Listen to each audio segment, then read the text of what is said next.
சமீபத்தில டிஎன்ஏ திரைப்படமா இருக்கட்டும், மார்கன் திரைப்படமா இருக்கட்டும், பிகினிங் ஃபர்ஸ்ட்டு 2 டேஸ் ரிவ்யூ பார்க்கும்போது ரொம்ப பாசிட்டிவான ரிவ்யூவே இல்ல.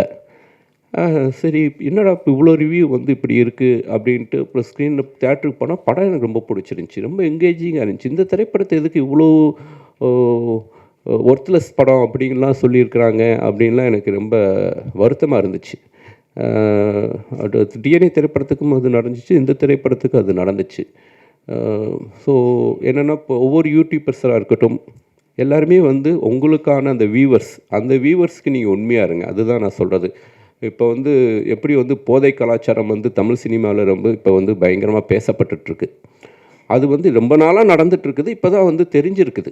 இப்போ தான் அது வந்து வெளியே வந்திருக்குது. ஸோ அதே மாதிரி வந்து யூடியூப்பில் வந்து பணம் வாங்கிட்டு ரிவ்யூ பண்ணுற ஒரு கலாச்சாரம் ரொம்ப நாளாக நடந்துகிட்ருக்குது. அது வேண்டாம். அது ஆரோக்கியமான விஷயம் கிடையாது. அது வந்து உங்களை ஃபாலோ பண்ணுற அந்த வியூவர்ஸ்க்கு நீங்கள் துரோகம் பண்ணுற மாதிரி. அது வந்து தயவு செஞ்சு அது மாதிரி பண்ணாதீங்க.